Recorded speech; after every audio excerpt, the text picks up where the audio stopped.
Alright, welcome ladies and gentlemen. So it's requested to do an updated ARES build since the last one was almost a year ago. So I'm going to go over Conquest first and other game modes to rad after that. So a few things for ARES. It's fairly easy to build ARES. For one, he's a tank. You need to build defensive items, obviously. And another one is his passive. Each oral item grants him an additional 30 magical power. So typically you wouldn't worry about dealing damage as a tank, but he does some pretty nice base damage already with the shackles. Combined with the searing flesh, and if you can get the shackles proc to like up to 3 times, there's a lot of damage, so it never hurts to augment that as well. So let's get right into it. You have a couple options for starter items. It's either Market Vanguard, which it's pretty nice early game, like if you want to be really aggressive, or you can just go into the safe route, Watcher's Gift. This has a really nice passive to help you out with the gold and HP and mana. Since the gold's really important, since supports are typically always behind the rest of the team, gold and XP wise, so this will at least help the gold part of that. So let's pick that up.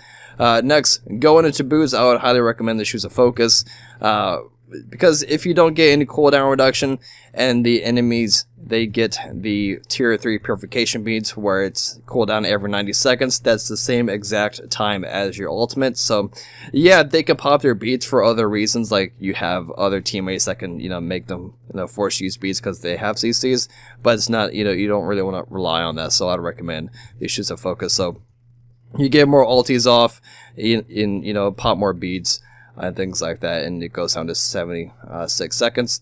Now next, you definitely want to go to Sovereignty. It's a staple item, core item. Like Sovereignty and Heartward are definitely core items. I would definitely agree with the recommended here that they have. These are definitely core items.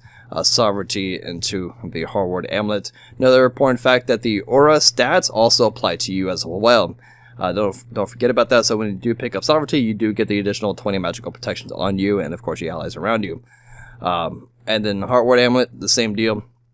Then these are the core items, and after this point, that goes into a very situational scenario, if I can speak. Sorry.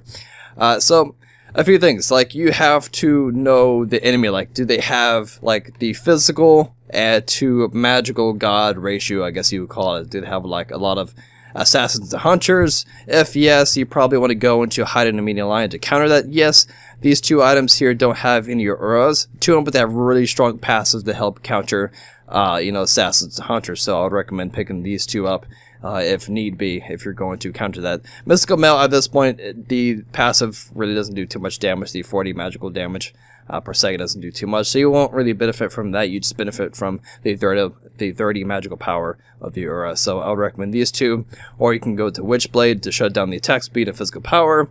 You can pick that up as well if you really want to.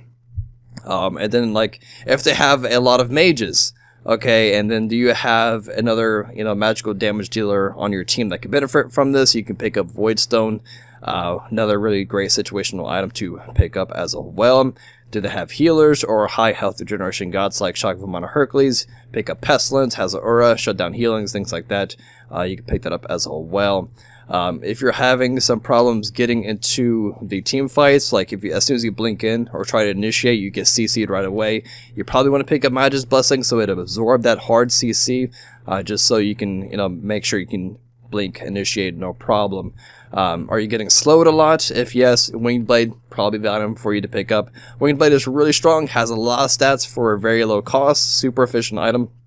Definitely recommend that. So like I said, the last few slots are all pretty much situational. So just for the sake of continuing the build, let's just go with like Winged Blade and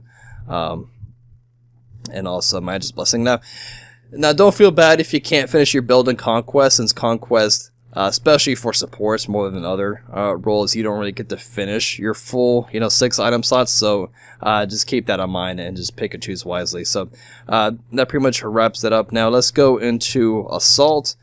Assault, Assault, you have to know, like, okay, it's the same thing. Do they have more physicals than magical, or more magical than physical? If it's a majority physical, you probably want to start with Sovereignty and then go into like a tier 1 blink in Assault. I normally start that way for ARES.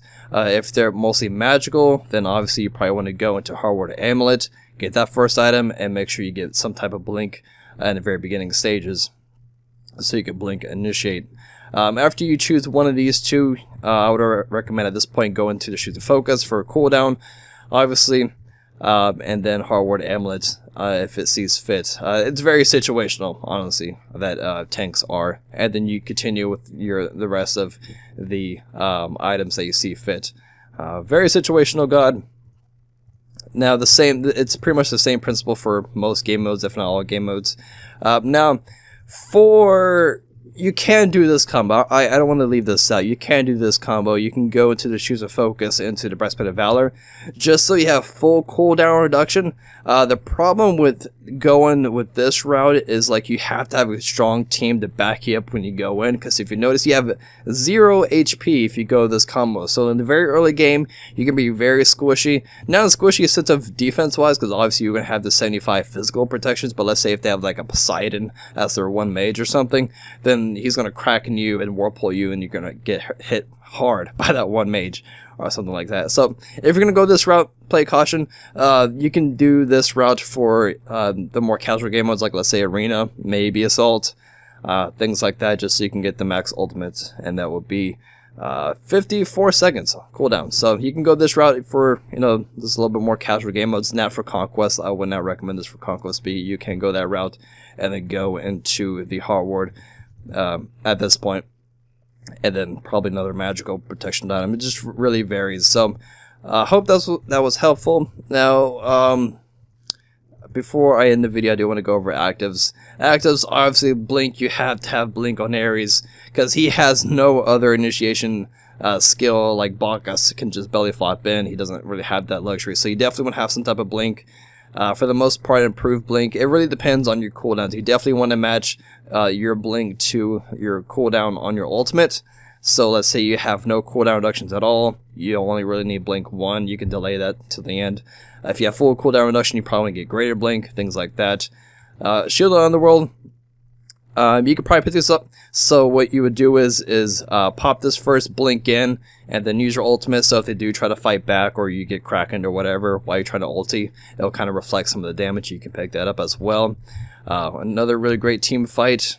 You can team fight active. You can pick up Enfeebling Curse or Weakening Curse. Of course, it varies. This one is for shutting down attack speed guys. This one is shutting down for healers. Or you can just stay at the tier 2 and just save your 300 gold. You can just pick that up. So when you blink in and you pull them in, they'll pop this. So when they try to run away, they just get slowed. Or you can get Heavenly Agility. So you pop this before you go in for your teammates around you, and so they can easily back you up when you go in. So that pretty much wraps it up for the build video. Hope it was helpful, and I'll see you guys next time. Peace.